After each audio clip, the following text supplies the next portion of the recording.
The Judge Judy Show Judge revolutionized courtroom programs. Then, after 25 years of dominating courtroom programs, Judge Judy herself vanished. However, Judge Judy didn't retire. She rebooted and began something new entirely. Where she is now and what she has built will blow your mind. In February 1993, Judy Sheindlin, who would later become the famous judge of Judge Judy, noticed something. Little did she know that what she noticed would change her life in a way she could never have predicted. In 1965, Judy passed the New York State Bar examination. Immediately, she went into the corporate world and worked as a corporate lawyer for a cosmetics firm. However, there was a problem. After 2 years, she realized the job didn't give her the fulfillment she wanted. So, she quit and decided to give full attention to her children, Jamie and Adam. Then, in 1972, she decided it was time for her to work again. But she wanted something that would give her satisfaction and not frustrate her. She heard about a job as a prosecutor in the New York family court system from a friend and decided to apply. Judy was considered impressive and was hired.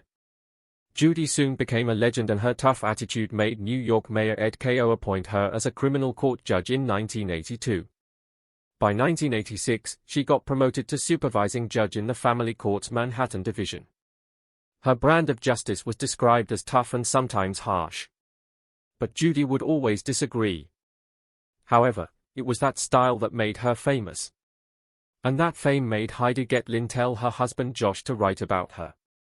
Josh, who worked with the Los Angeles Times, wrote an article on Judy and described her as a woman determined to make the court system work for the common good. That article did Judy a whole lot of good because it helped her gain the attention of Kate Switzer and Sandy Spreman, who worked for Rebel Entertainment, a talent management agency. They introduced Judy to CBS, and CBS featured her in a segment on CBS's 60 Minutes. The audience loved her on the segment, and Judy instantly became a nationwide sensation. Seeing how popular she had become, Judy decided to cash in on it. So, she wrote a book, Don't Pee on My Leg and Tell Me It's Raining, in 1996. Afterwards, Judy retired as a family court judge with a record of having heard more than 20,000 cases. What people didn't know was there was a reason Judy resigned. Her performance on 60 Minutes made the audience want more. Rebel Entertainment and their staff had worked out a show idea like The People's Court and pitched it to CBS. They loved the idea, and so Judy was approached to be the judge of the court show that would be named after her. She accepted, but she wasn't feeling the show. She didn't have chemistry with her bailiff. She wanted someone else. But who? Judy remembered someone, and she picked up her phone. In 1995, Hawkins Bird read a news article about Judy's book, and he loved it. So, he wrote a letter to her and told her that if she needed a bailiff, he was ready to put his uniform back on for her.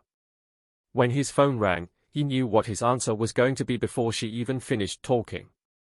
Like that, Judge Judy was born, and it revolutionized court programs on TV.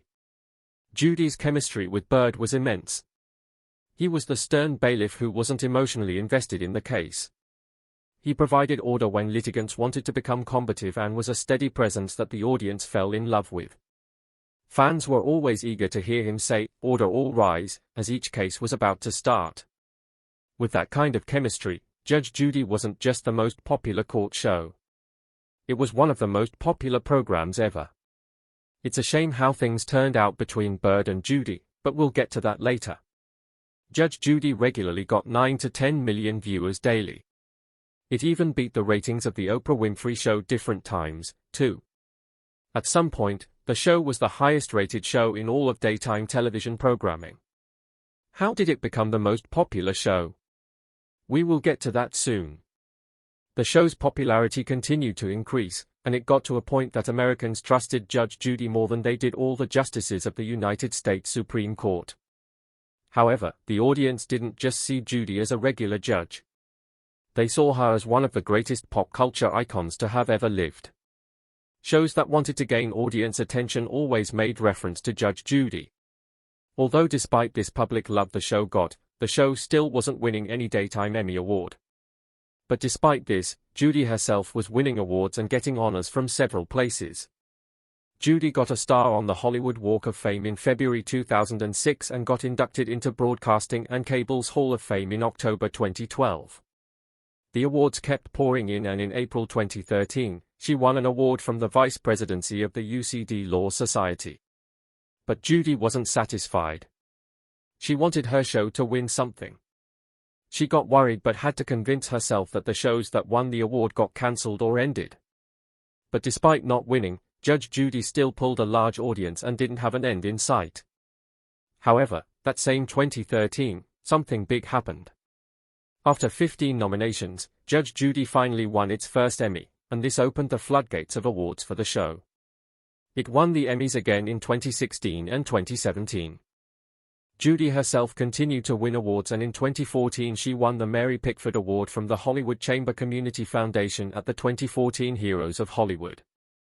Although if you ask Judy, her biggest recognition could be the Guinness World Records she won on September 14, 2015 as the longest-serving judge or arbiter in courtroom-themed programming history and as having the longest-running courtroom show.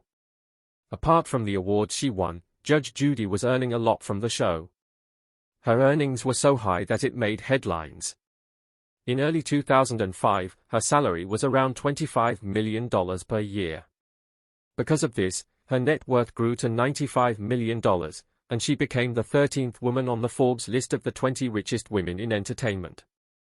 Although her wealth wasn't well received by everybody, some people felt it was unfair for her to earn that much, and judges who were handling the day-to-day court processes were earning significantly lower.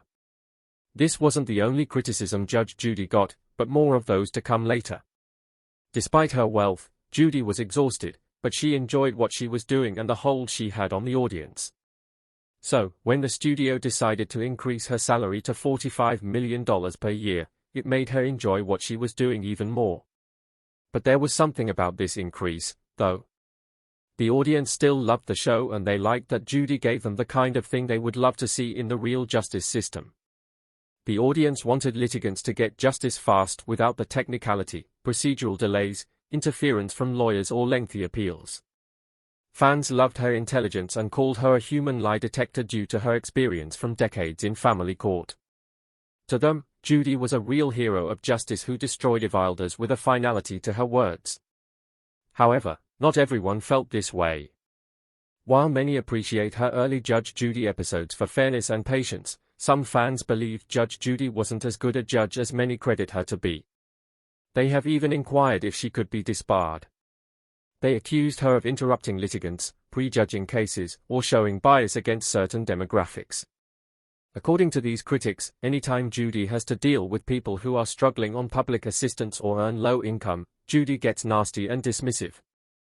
However, what many didn't know was Judge Judy had a problem. As the seasons went on, Judge Judy got harsher and lost the patience she had for litigants. That patience vanished. The show was profitable for those involved, and because of this, Judy didn't take breaks as much as she should have. There was even no way that she could have taken any break. The show paid litigants to come, and depending on various factors like how much the litigants spent on the screen, they could get as much as $500, which was the highest fee, or as low as $100. Some litigants even got around $250. This fee came after the show gave them Hollywood accommodations with all or nearly all their expenses paid for during filming. Even when Judge Judy awarded fees, the defendants didn't have to pay, the show did that on their behalf. So many litigants allegedly came on the show and fabricated disputes so they could get paid. It's why critics of Judge Judy have accused the show of bringing drama instead of authenticity. As litigants kept pouring in, Judy was unable to rest. And in 2010, she considered retirement. But she had a deal that was going to expire in 2014. She mentioned quitting after her contract expired. But long before that time came, something terrible happened. On March 30, 2011, Judy got on the set and everything seemed normal except that she was thoroughly exhausted. Judy just went about her day like it was normal, but it wasn't. As they continued to film, the bailiff called a case and Judy was listening to the parties, but just as the proceedings were going on, everything went black. Judy had fainted. Immediately, she was rushed to the hospital. The doctors ran tests on her and learned that she had suffered a mini-stroke. Still, Judy didn't quit. Instead, she extended her contract and got a salary increase that same year and was declared to be the highest-paid TV star. Things were so great for her that in 2014 she even got a spin-off which she titled Hot Bench. Little did she know that this spin-off would put her in a hot mess. Judy continued to deliver her brand of justice, and in 2017 she signed another contract extension till 2021. That contract extension brought her pre-tax earnings to $147 million, and it brought in other problems, which we'll tell you soon. With that salary boost, Judy forgot all about retiring and claimed the only way she was going to retire was when the audience stopped being interested in her show. She still felt energetic and loved her work, but she had an idea. However, she didn't announce it yet and began to work on how to bring her idea to life. While working on that idea, Judy continued to be Judge Judy. And in March 2020, she announced what many fans dreaded to hear. While she was on the Ellen DeGeneres show, she announced that the series would end on its 25th season anniversary. However, her last days on the show didn't have the kind of parting effect she would have wanted. In 2016, Rebel Entertainment Partners Incorporated and its president, Richard Lawrence, filed a multi-million-dollar lawsuit against CBS television distribution. He and his company accused CBS of trying to cheat them of the money they made from the show, especially when it was their former employee, Kate Switzerman, that introduced Judy to CBS.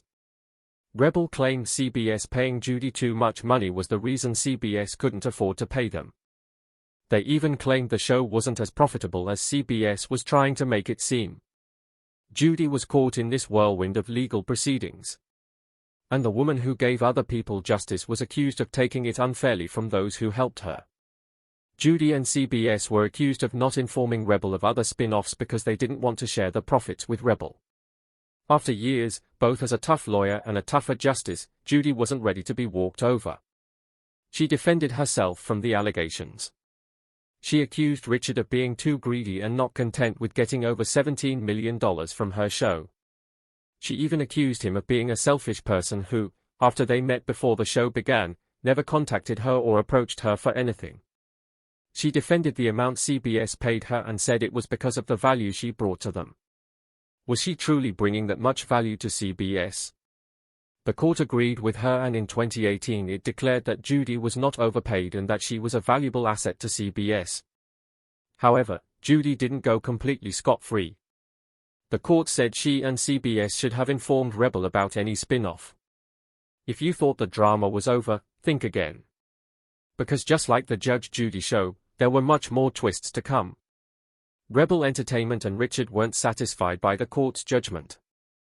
They went to appeal, but CBS was tired of the legal drama. They had been airing legal dramas about other people for years, but wished to be done with theirs quickly. So, in 2020, they approached Rebel Entertainment and gave them a deal. Rebel believed they had CBS where they wanted them and pushed for another lawsuit. This time they joined Judy as a defendant. But she had had enough. She wasn't going to cut any deal with Rebel and also countersued them for $22 million and accused them of unfair business practices. The battle was on, but Judy ran into a situation. The court asked her to also countersue CBS if she wanted to have a case. Judy was at a crossroads. She could either push for the money she wanted or be loyal to CBS. She chose loyalty and lost her case. She didn't care. The California Court of Appeal agreed with the lower court that CBS didn't breach any contract with Rebel. The court declared that CBS was paying Rebel the amount agreed in their contract in the way stipulated in the contract. However, it turned out that Judy herself was pushing for an increase in her contract every 3 years. So, she wanted more work despite feeling overwhelmed at some point. Now, she could enjoy her victory, but it didn't last. There was another lawsuit she had to battle with, and this time, old friends turned to enemies. Kate Switzerman and Sandy Spremen's trustee, Jay Robinson, sued Judy, CBS Corporation, CBS Studios, and Big Ticket Television. They claimed that as former employees of Rebel Entertainment they were owed royalties for discovering Judy. They said without that discovery and subsequent introduction to CBS, there wouldn't be any Judge Judy. It wouldn't be the first time the two would file matters like this, and Judy wasn't bothered. She described the case as background noise, and it was. The court didn't find any merit in it and threw it out in 2021. Those were not the only lawsuits that Judy was involved in. In March 2013, Patrice Jones, the wife of Randy Douthit, the executive producer of Judge Judy, sued Judy. She accused Judy of buying valuable cutlery and fine china she owned by conspiring with her husband. It was becoming a messy affair, and Judy returned the cutlery to Randy Douthit, who subsequently gave them back to his wife. Judy was still involved in a couple more lawsuits. And another that stands out is the one in March 2014. A lawyer named John Heyman used Judge Judy's image in a couple of ads. A producer of the show noticed and immediately contacted the lawyer that using Judy's image wasn't permitted, but the lawyer didn't listen and continued to release more ads. Judy didn't like this, so she sued. She accused Heyman and his law firm of using her image in television ads without her permission and giving the false impression that Judge Judy had personally endorsed Heyman's legal practice. Heyman, however, wasn't backing down. He also countersued and claimed Judy had defamed him and his firm. According to him, local TV stations had asked him to participate in promos to help promote Judge Judy's show, and he simply went along. But no one was buying that. And seeing that he was going to lose, Heyman approached Judy for a deal. He donated to her charity, and Judy withdrew the suit. Seems like Heyman forgot how tough Judy could be. It's her toughness that led her to where she is now. After Judge Judy stopped airing, Judy wasn't about to go into retirement. What would she do with all that time? She had grandchildren who were older now, and instead of retiring to spend time with them, she created something with them. Before Judge Judy ended, Judy had a plan. She wanted to create a new courtroom show, a spin-off from Judge Judy that would cross generations and be relatable to the newer generations. She created Judy Justice. To do that, she needed the help of someone younger and decided to work with her granddaughter. However, in trying to appeal to a newer audience, she decided not to do the new show with Bafe Bird. She told Bird that she couldn't afford to pay his salary.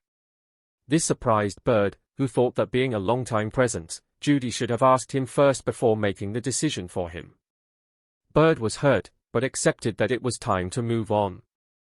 Except that fans said no. It wouldn't be the first time Judy would do something like this to Bird.